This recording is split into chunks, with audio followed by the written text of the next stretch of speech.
Now, you can't take the action journey of no money to plenty of money instantly. No one can. But you can take the emotional journey from fear of where you are financially to more confidence of where you are financially within a matter of minutes.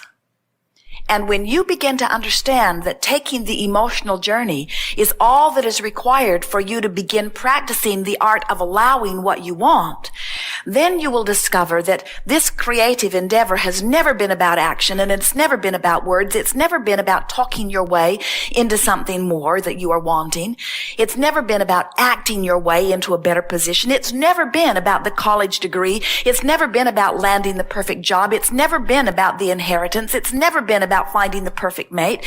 It's never been about those things that you think it is about. It has only ever been about finding a way right here, right now, to feel good about who I am and where I am. You were born adoring you. That's why you sort of said to everyone, here I am, treat me good. And if you had just been able to remember that everybody else was doing exactly the same thing, then you wouldn't have expected them to stand on their head to make your world perfect. Although we have to tell you, the entire universe stands on its head to make your world perfect. Every time you ask for anything, no matter how great or small it seems to you or anyone else, it is always given. Every subtle preference or every raging desire, universal forces are lining up circumstances and events to give it to you every single time, no exceptions. So you say, then where is my stuff?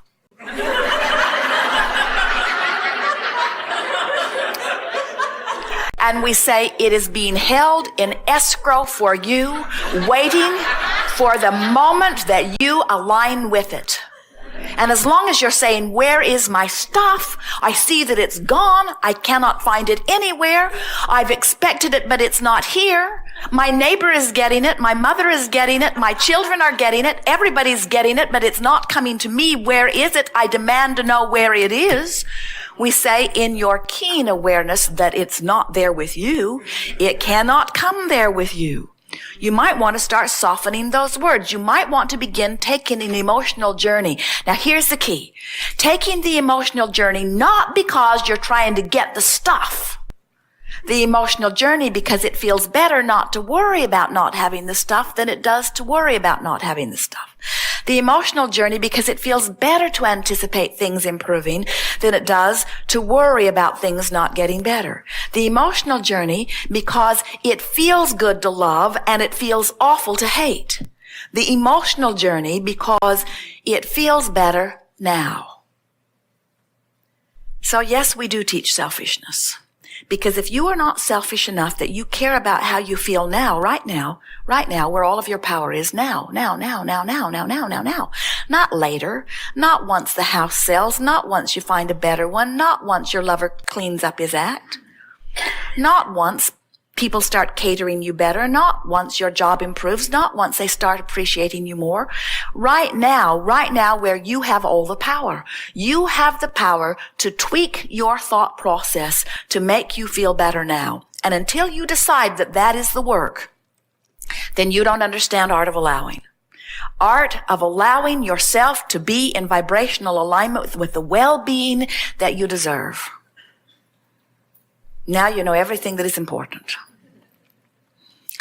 There isn't anything else that we could ever say to you that would be more important to you than recognizing that you hold the key now to opening the vibrational vortex to allow the emotional journey that will make you feel better now. And when you feel better now, consistently, doors open, circumstances change, and the world caters to you in a way that few of you have realized yet. And those who watch say, who decided that you were the blessed one? Who anointed you king of the world? How is it that you have only to softly give a thought of preference, and next time you turn around, there is an avenue through which it can be fulfilled? And you say, oh, haven't you heard? I am the blessed one. Haven't you heard? I am the center of the universe. Haven't you heard? I only have to ask and then not get in my own way. And it happens to me every single time. So, when you hook into the idea of well-being consciously, that's when things really begin to rip for you in a powerful way. When you say nothing is more important than that I feel good, then you always know whether you are facing in the direction of the outcome that you are wanting or whether you have made a turnabout. It does not matter where you have been. The relationship between where you are and where you want to be is important, but where you have been is irrelevant. But when you, in your physical environment, keep talking about where you've been, you keep holding yourself where you've been. So now where you've been and where you are keep turning out to be the same place. When possible, try to find a thought that feels better. Because when you find a thought that feels better, you are back on your course, you say. It's an interesting thing. We watch many of you who are coming more into your conscious awareness of your own vibrational alignment. And there's almost a feeling of resentment when you find other people around you that are making sort of shock waves in your vibration. It's sort of like what you're wanting to say to them is either go away and be a non-vibrating issue in my energy field or get it right. And neither one of those things can happen as long as you've got your eye on them. In other words, you sort of hold to you the very thing that you are not want. They and what they think have to become a real non-issue to you. And so you can do that. Have you ever been around someone who, maybe it was a child, who was making up a complete fantasy, an absolute fabrication about something, and you didn't really think that they were going to get a unicorn and jump over the moon on it, but they're talking to you about it. And so you just smile and say, that's nice. And you don't try to dash their dreams. You don't try to set them straight.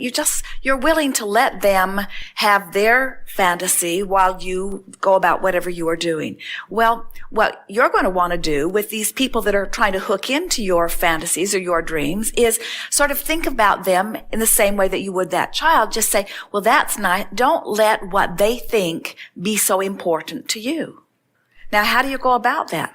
You go about that by letting what you think be the thing that is most important to you. And you say, well, that's sort of how I got here. I want to feel good. They're sort of in there not making me feel good. Why don't they mind their own business and go dream their own dream and leave me in a place where things can sort of level out? And we want to say to you, powerful creators like yourself will always have others who are sort of following the jet stream. It's just the way that it always is. And it's time for you, sooner than later, to become comfortable with whatever they do in relationship to you. And that really is something that you very much want to teach and you very much want to understand is how can I maintain my own vibrational frequency regardless of what anybody else is doing around it?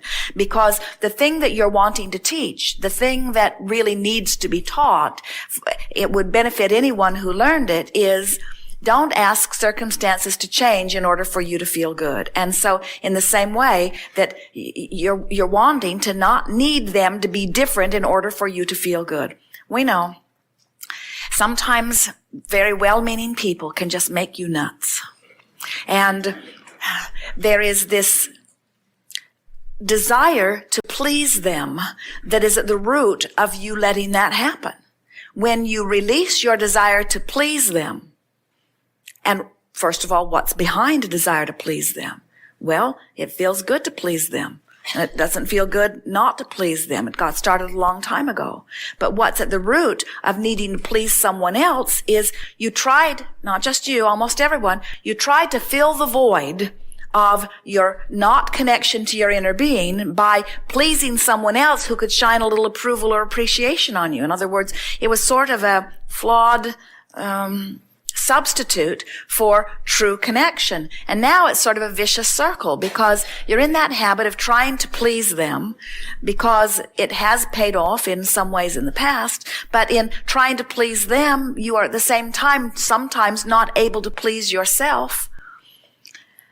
We sort of dabbled on this topic earlier, and let's go back to it because it's really an important topic, and it is the topic of how can I feel so good about who I am that it's all right with me, even if somebody's looking at me and they're not approving of who I am.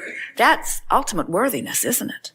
I like me so much that it no longer matters to me how you feel about me, which means now I'm free from standing on my head to get your approval. But the big payoff is when you really feel that free and you really feel that worthy, you're delicious to be with. And everybody who's with you benefits. And you can feel it's just that slight tweaking that you're waiting to get into place. So how do you go about it from where you are? Do you say, buzz off and leave me alone? Well, how does that feel? Now, let's talk about this emotional scale. We've been trying to encourage people to reach for the thought that feels a little better. And so when you, in your mind, imagine saying something to someone, you can feel whether it's moving you closer to where you want to be or further from where you want to be. So that's the rule of thumb that we would use. In other words, telling them to go away and leave you alone takes you this way on the emotional scale, not this way. Telling them that they're pressuring you takes you this way, not this way.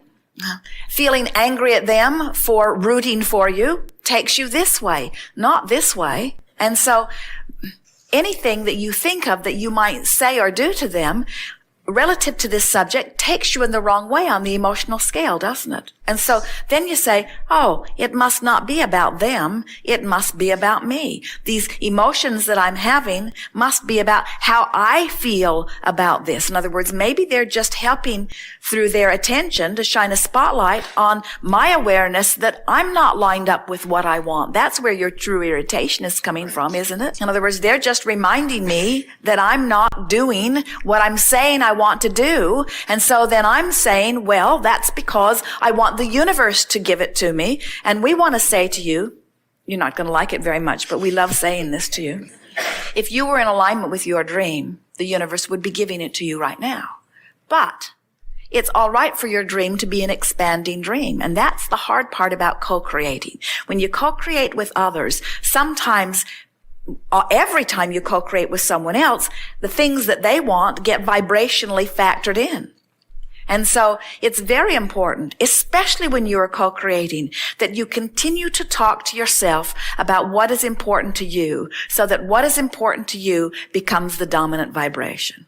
So now we're going to tell you what's bothering you about all of this. You have not yet, and you're not alone in this, given yourself permission to let what you want be your dominant vibration.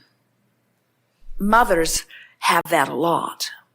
They care so much more about how their children feel than about how they feel. But it happens with everyone. In other words, it's this thing where you care so much about somebody else's well-being. We were visiting with a woman recently who is living in a place that she is really not very happy. She bought a condominium, and there are all kinds of rules and restrictions that were not completely appealing to her. And she moved in before she'd really thought it all through. But the excuse she's using to leave a place she doesn't really want to be is that the rule says the cat has to stay indoors all the time. And so as we chatted with her, it became clear that she cares more about serving the cat's desires than she does about serving her own. Because if it were not for the cat, she'd put up with it. But because the cat wants it differently. And what we are suggesting is that a lot of you are that way, where you'll do things for others that you will not do for yourself. And that's really what this is all about. You have to get selfish enough that you care really, really keenly about how you feel. And when you do, everything else will take care of itself.